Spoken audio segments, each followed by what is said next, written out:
இன்றைக்கி நாம் ரொம்பவே டிஃப்ரெண்ட்டான டேஸ்ட்டான ஹெல்த்தியான வெரைட்டி ரைஸ் ரெசிபி தான் பார்க்க போகிறோம்.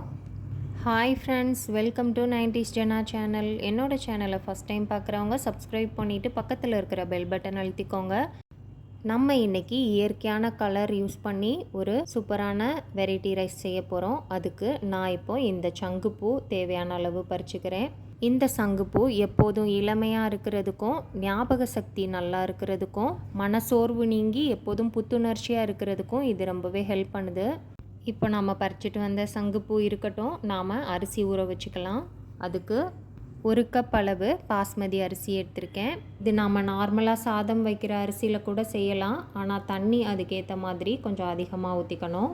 இதை ஒரு தடவை நல்லா தண்ணியில் கழுவிட்டு அரிசி முங்குற அளவு தண்ணி ஊற்றி ஒரு 10 நிமிஷம் ஊற வச்சுக்கலாம். இப்போ இந்த அரிசி 10 நிமிஷம் அப்படியே இருக்கட்டும். இப்போ நாம் ப்ளூ ரைஸ் பண்ணுறதுக்கு தேவையான நேச்சுரல் கலர் ரெடி பண்ணிக்கலாம். அதுக்கு நாம் எடுத்துகிட்டு வந்த சங்குப்பூவை கழுவிட்டு ஒரு பாத்திரத்தில் போட்டுக்கலாம். நமக்கு தேவையான அளவு பூ சேர்த்துக்கலாம். நான் இன்றைக்கி ஒரு 30 பூ கிட்ட சேர்த்துருக்கேன். நான் ஃப்ரெஷ்ஷான பூ 2 தான் சேர்த்துருக்கேன். நம்ம ஃபுல்லாக ஃப்ரெஷ்ஷான பூலையும் செஞ்சுக்கலாம். இல்லை இந்த மாதிரி தினம் பறித்து ஒரு பிளேட்டில் போட்டு வச்சு காஞ்சிருக்கிற பூவில் கூட செஞ்சுக்கலாம். ஃப்ரெஷ்ஷான பூவாக இருந்தாலும் காஞ்ச பூவாக இருந்தாலும் நமக்கு கலர் நல்லாவே கிடைக்கும், அதோட சத்துக்களும் கிடைக்கும். அதில் ஒரு 1.25 கப் அளவு தண்ணி சேர்த்துக்கலாம். நாம் எடுத்திருக்கிற 1 கப் அளவு பாஸ்மதி ரைஸ்க்கு 1.5 கப் அளவு தண்ணி சேர்த்தோன்னா கரெக்டாக இருக்கும். நாம் இப்போது பூவை கொஞ்சம் கொதிக்க வைக்கிறதுனால கொஞ்சம் தண்ணி வற்றி வரும், அதனால் 1.25 கப்பாக சேர்த்துருக்கோம். இதில் ஒரு 1/4 கப் அளவு தண்ணி வற்றி நமக்கு 1.5 கப் அளவு தண்ணி கரெக்டாக கிடைக்கும் ரைஸ் வைக்கும்போது. இப்போ இந்த பூவை நல்லா ஒரு ஸ்பூன் வச்சு கலந்து விட்டுடலாம். அதோட கலர் எல்லாம் நல்லா இறங்கி வரணும். தண்ணி கொதிக்க ஆரம்பித்து ஒரு நிமிஷத்துக்கு உள்ளேயே நமக்கு எல்லா கலரும் நல்லா தண்ணியில் இறங்கிரும். தண்ணியில் கலர் எல்லாம் இறங்கினதுக்கப்புறமா நாம் அடுப்பை ஆஃப் பண்ணிவிட்டு ஒரு மூடி போட்டு மூடி வச்சிடலாம். இப்போ இந்த தண்ணி அப்படியே இருக்கட்டும். நாம் ஸ்டவ் ஆன் பண்ணி அடுப்பில் ஒரு குக்கர் வச்சுக்கலாம். அதில் 2 ஸ்பூன் அளவு நெய் ஊற்றிக்கலாம்.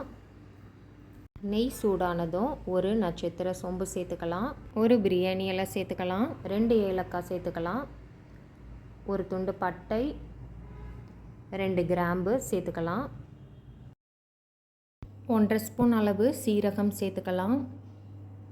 சீரகம் உங்கள் தேவைக்கேற்ப சேர்த்துக்கோங்க. இப்போ இதில் ஒரு பெரிய பச்சை மிளகாய் 2ஆக கீறிட்டு சேர்த்துருக்கேன். காரத்துக்கு நாம் பச்சை மிளகாய் மட்டும் தான் சேர்க்குறோம், அதனால் நீங்கள் உங்களுக்கு தேவைக்கேற்ப காரத்துக்கு பச்சை மிளகாய் சேர்த்துக்கோங்க. இப்போ இதில் கூடவே ஒரு 10-15 போல் முந்திரி பருப்பு தேவைக்கேற்ப சேர்த்து எல்லாத்தையும் நல்லா கலந்து வதக்கிக்கோங்க. இதை கொஞ்சம் எல்லாத்தையும் கலந்து விட்டதுக்கப்புறமா நாம் ஊற வச்சுருக்க அரிசியை தண்ணியை வடிச்சிட்டு சேர்த்துக்கலாம். அரிசி சேர்த்துட்டு மிதமான தீயில் ஒரு நிமிஷத்துக்கு எல்லாத்தையும் நல்லா வதக்கிக்கலாம். 1 நிமிஷத்துக்கு அப்புறமா நாம் ரெடி பண்ணி வச்சுருக்கிற சங்குப்பூ தண்ணியை ஒரு வடிகட்டி வச்சு வடிகட்டிட்டு அப்படியே உள்ளே சேர்த்துக்கலாம். இந்த தண்ணி அளவு கரெக்டாக இருக்குமான்னு பிகினர்ஸ்க்கு டவுட்டாக இருந்ததுன்னா இதை நாம் அரிசி அளந்த கப்லேயே அளந்துட்டு 1.5 கப் இருக்கான்னு பார்த்துட்டு சேர்த்துக்கோங்க. 1 கப் பாஸ்மதி அரிசிக்கு 1.5 கப் அளவு தண்ணி கரெக்டாக இருக்கும். தண்ணி எல்லாத்தையும் வடிகட்டிட்டு சேர்த்ததுக்கப்புறமா எல்லாத்தையும் ஒரு தடவை கலந்து விட்டுடலாம். இந்த சங்குப்பூ அங்கங்கே நிறைய இடங்களில் கிடைக்குது. இதோட மருத்துவ குணங்கள் தெரியாமல் நிறைய பேர் இதை பயன்படுத்துறதில்ல. எப்போதும் ஒரே மாதிரியான சாதம் செய்யாமல் நாம் இந்த மாதிரி டிஃப்ரெண்ட்டாக செஞ்சு கொடுத்தோன்னா குழந்தைங்கள்லேருந்து பெரியவங்க வரை எல்லாருமே கொஞ்சம் விரும்பி சாப்பிடுவாங்க. தேவைக்கேற்ப உப்பு சேர்த்துக்கோங்க. நான் இப்போ 1/2 ஸ்பூன் அளவு உப்பு சேர்த்துருக்கேன். இப்போ இதை எல்லாத்தையும் ஒரு வாட்டி கலந்து விட்டுட்டு தண்ணி கொதிக்க ஆரம்பிச்சிச்சு. தண்ணி கொதிக்க ஆரம்பித்ததும் நாம் குக்கர் மூடி போட்டு வெயிட் போட்டு ஒரு விசில் மட்டும் வச்சுக்கலாம்.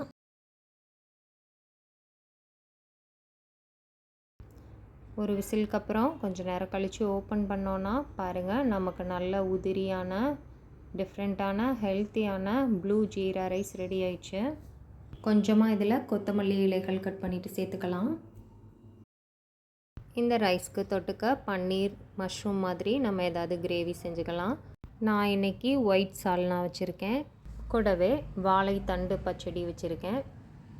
ஒயிட் சால்னா எப்படி டேஸ்ட்டாக சமைக்கலாங்கிற வீடியோவோட லிங்க் டிஸ்கிரிப்ஷனில் கொடுக்குறேன். தேவைப்படுறவங்க செக் பண்ணி பாருங்கள். கண்டிப்பாக எல்லோரும் இது மாதிரி செஞ்சு பாருங்கள். செஞ்சு பார்த்துட்டு எப்படி இருக்குன்னு சொல்லி எனக்கு கமெண்ட் பண்ணுங்கள். என்னோடய சேனல் பிடிச்சிருக்குன்னா லைக் பண்ணுங்கள், சப்ஸ்கிரைப் பண்ணுங்கள். தேங்க்ஸ் ஃபார் வாட்சிங்.